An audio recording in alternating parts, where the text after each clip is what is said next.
गुरुवार को आजाद अधिकार सेना के राष्ट्रीय अध्यक्ष अमिताभ ठाकुर ने मुरादाबाद में आकर सीएमओ डॉक्टर कुलदीप चौधरी से वार्ता की। इस दौरान उन्होंने एक शिकायत भी की, जिसमें आरोप लगाया गया कि कटघर कोतवाली क्षेत्र के करोला स्थित Salma nursing health care seal होने के बावजूद कैसे खुला है। एफआईआर के बावजूद पुलिस गिरफ्तार क्यों नहीं कर रही है। इस पर सीएमओ ने कहा कि विभाग द्वारा 2 बार सील किया गया है, एफआईआर भी दर्ज कराई गई है, इससे ज्यादा और क्या एक्शन हो सकता है। इस पर आजाद अधिकार सेना के राष्ट्रीय अध्यक्ष अमिताभ ठाकुर ने जवाब दिया कि जिस अस्पताल का रजिस्ट्रेशन नहीं है और उसमें मौतें हो रही हैं, तो फिर विभाग की लापरवाही से अंदर से अस्पताल कैसे खुला है और भी अस्पताल बिना रजिस्ट्रेशन के कैसे संचालित हो रहे हैं।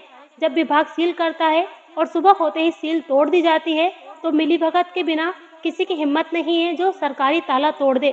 पुलिस और स्वास्थ्य विभाग के अधिकारी मिलकर अपंजीकृत अस्पताल, पैथोलॉजी लैब और क्लिनिकों के साथ लॉक अनलॉक करने का खेल बड़े पैमाने पर खेल रहे हैं, जिसके खिलाफ युद्ध स्तर पर आजाद अधिकार सेना संघर्ष करेगी। उन्होंने प्रेस कॉन्फ्रेंस के दौरान मीडिया को बताया कि मैं पीड़ित परिवार के साथ सीएमओ से मिला हूं। यदि ठोस कार्यवाही नहीं हुई तो मुद्दा उच्च अधिकारियों के समक्ष उठाया जाएगा। मिले हैं, क्या है पूरा प्रकरण, क्या है पूरा मामला? देखिए, मुख्य बात यह है कि सलमान नासिर एक नर्सिंग होम यहाँ है मझोला थाना क्षेत्र में। पीड़ित पक्ष का कहना है कि वहाँ उनके जच्चा बच्चा की मृत्यु हुई, जो पूरी तरह से वहाँ की लापरवाही से हुई। यह एक पहलू। दूसरा पहलू, बिना किसी सरकारी आदेश के, बिना सीएमओ द्वारा लाइसेंस के वह चल रहा था। यह दूसरा पहलू। हम अभी उसी हद तक यहाँ आए थे। यहाँ आके ज्ञात हुआ कि 3 बार सीएमओ ने उसको सील किया।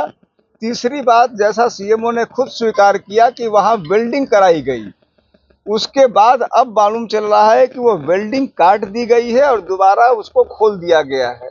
हमें 2 पत्र प्राप्त हुए हैं सीएमओ के, जो थानाध्यक्ष और एसएसपी को भेजे गए हैं, जिसमें इन दोनों प्रकरणों में एफआईआर की मांग है।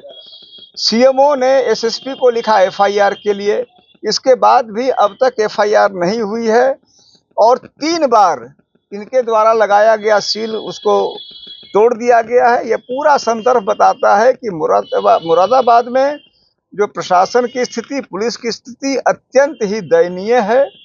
निश्चित रूप से यहाँ की व्यवस्था भयावह है। सीधे सीधे ये घूसखोरी का, भारी घूसखोरी का मामला दिखता है, जहाँ बिना लाइसेंस के नर्सिंग होम चल रहा है। CMO, SSP, DM, commissioner, DIG सबकी जानकारी में और यह सब चल रहा है। और सबसे बड़ी बात कि 3 बार सील करने के बाद वो काट दे रहे हैं उसको। यह स्थिति है। सर, आपसे मेरा सवाल है, ये एक पहले हॉस्पिटल का मामला नहीं है, बल्कि मुरादाबाद के अंदर देखा जाए तो हॉस्पिटल सील होते हैं और चंद दिनों बाद खोल दिए जाते हैं। ये किस तरह का मामला है कि आखिर वो क्यों खोले जा रहे हैं? अभी तक कोई भी ऐसा हॉस्पिटल नहीं है जिसको सीज किया हो, उस पर सख्त कार्रवाई की हुई है, बाद में चंद दिनों में खोल दिए जाते हैं। देखिए, सीधी सी बात है कि मेरे पास ये घटना का संज्ञान था। अब जब मैं आपके साथ आया हूँ, मैं जो मालूम किया है, तो मुझे सीधे सीधे ये एक रैकेट दिखता है, जहाँ पर जानबूझ के इनको सील किया जा रहा है, खोला जा रहा है। इसमें इस कार्यालय के अधिकारी, पुलिस के अधिकारी, प्रशासन के अधिकारी और जाहिर सी बात है कि नर्सिंग होम, और ये जिंदगी के साथ खुला खिलवाड़ है। हमारी पार्टी के हमारे जो साथी हैं, हम ऐसे सभी डाटा को कलेक्ट करेंगे, इसको हम डीजी मेडिकल हेल्थ के सामने ले जाएंगे और यदि उस स्तर से भी हमें न्याय नहीं मिलता है, इन गलत नर्सिंग होमों के खिलाफ कार्रवाई, उनको शह देने वाले अफसरों के खिलाफ कार्रवाई, एफआईआर, तो हम इस मामले को लोकायुक्त और हाई कोर्ट तक ले जाएंगे। क्या आश्वासन मिला सीएमओ ने मुझे यह बताया, उन्होंने 2 बातें बताई। एक तो बताया कि जो अब की वो काट दिया गया है उसको तत्काल उसको सील करवाएंगे, एक उन्होंने यह कहा है, और अब की पूरी कमेटी भेज के बनवाएंगे, एक तो उन्होंने मुझे यह बताया है।